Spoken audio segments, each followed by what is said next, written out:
Hello and welcome to the channel I talks with Vanshika. और आज मैं आपको सारी डिटेल्स देने वाली हूँ ऑप्टोमेट्री के बारे में, जिसमें हम कवर करेंगे scope, salary, duration, fees, demand, eligibility और बहुत सारी चीजें। तो सबसे पहले देखते हैं ऑप्टोमेट्री है क्या। देखो, ऑप्टोमेट्री एक हेल्थ केयर प्रोफेशनल फील्ड है जहाँ पे हम आई केयर और विजन के बारे में बात करते हैं। ठीक है, ये अलाइड हेल्थ केयर प्रोफेशन के अंडर आता है।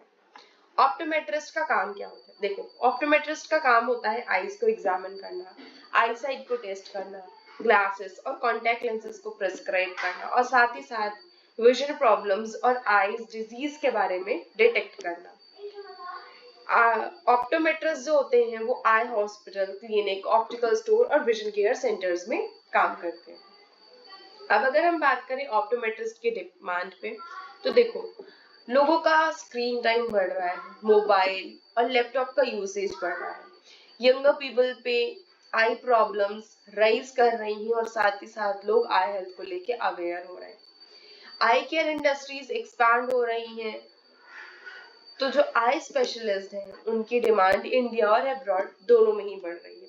स्कोप की बात करें तो मैंने जैसा बताया कि देखो, प्रॉब्लम्स इंक्रीज हो रही हैं, हेल्थ केयर सेक्टर जो है वो ग्रो कर रहा है, जिसकी वजह से स्कोप बढ़ रहा है और साथ ही साथ इसका स्कोप रिसर्च और एजुकेशन सेक्टर में भी बढ़ते हुए देखने को मिल रही है। सैलरी की बात करें तो सैलरी 20,000 रहती है अगर हम फ्रेशर्स की बात करें और क्लिनिकल ऑप्टोमेट्रिस्ट की तरह काम कर रहे हैं। ठीक है, और ग्रेजुअली विद एक्सपीरियंस इसकी सैलरी जो है आपकी बढ़ती रहती है। एजुकेशनल सेक्टर में अगर आप काम कर रहे हैं तो स्टार्टिंग सैलरी अप्रॉक्स आपकी 30,000 टू 40,000 रहती है और सैलरी आपकी विद टाइम बढ़ती रहती है।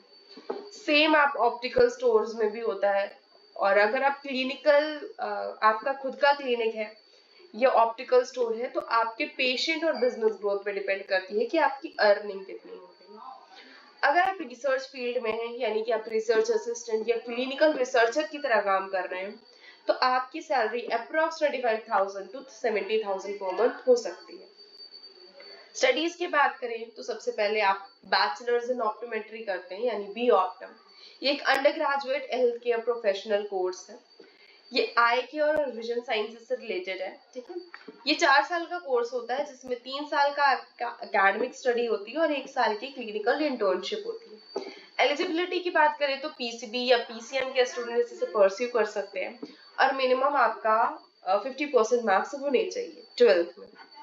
फर्दर स्टडीज की बात करें तो आप मास्टर्स कर सकते हैं, आप पीएचडी कर सकते हैं, एमबीए कर सकते हैं हॉस्पिटल मैनेजमेंट में, फेलोशिप कर सकते हैं अलग अलग फील्ड्स में जैसे contact lens, refraction, vision therapy, specialisation कर सकते हैं आप paediatric optometry, low vision care, sports vision, clinical optometry, vision therapy और भी बहुत सारे स्पेशलाइजेशंस होते हैं वो आप कर सकते हैं।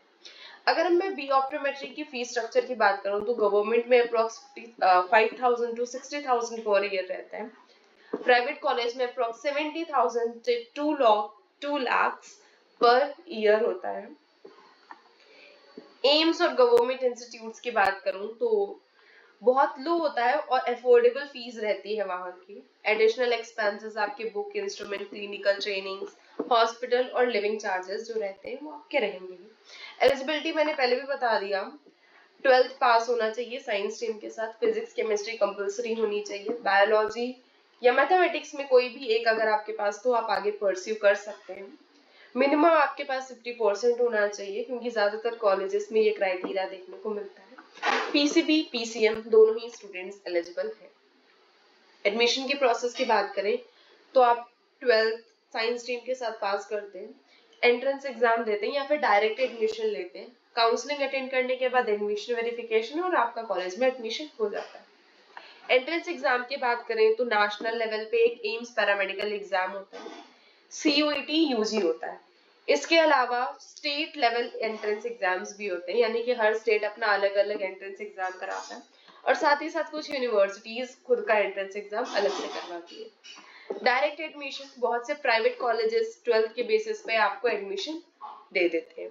ठीक है, स्पेशलाइजेशन की बात करें तो clinical optometry, refraction, contact lens, paediatric optometry, vision therapy, low vision care, sports vision, ocular disease, binocular vision, orthoptics, बहुत सारे फील्ड्स होते हैं जिसमें आप ऑप्टोमेट्री में आने के बाद स्पेशलाइजेशन कर सकते हैं, और इंडिया में इन सब की डिमांड्स बहुत अच्छी खासी है। और अगर आप स्पेशलाइजेशन कर लेते हैं ना ऑप्टोमेट्री करने के बाद, आपकी नॉलेज बढ़ेगी और साथ ही साथ आपकी जो सैलरी है वो भी इंक्रीज होगी, और आपके पास ऑप्शंस बहुत सारे खुल जाएंगे। इधर इंडिया में, अब्रॉड में बहुत अच्छी खासी डिमांड है। तो देखो, ऑप्टोमेट्रिस्ट की डिमांड अच्छी खासी है, स्कोप बढ़ रहा है क्योंकि लोगों के प्रॉब्लम्स बढ़ रही हैं। ठीक है, तो that's all from my side. इतनी डिटेल्स मुझे देनी थी, मैंने दे दी।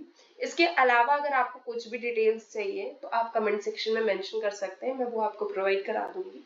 ठीक है, और साथ ही साथ अगर आप ऑप्टोमेट्री में एडमिशन लेने जा ही रहे हैं तो आप same channel I talks with Vanshika को सब्सक्राइब कर लें, क्योंकि मैं इस सेम चैनल पे 2026 के जो स्टूडेंट्स आने वाले हैं, जो न्यू एडमिशंस अभी होने वाले हैं 2026 में, उन लोगों के लिए अपना एक कोर्स स्टार्ट करने जा रही हूँ। यानी कि सेम पर यूट्यूब पर फ्री लेक्चर्स आपको मिलेंगे जो भी आपकी ऑप्टोमेट्री का सिलेबस है उसको लेकर के।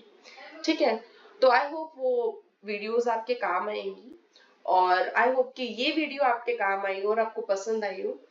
तो अगर कोई डाउट्स हो तो आप कमेंट सेक्शन में मेंशन कर सकते हैं। And that's all from my side. Thank you for watching.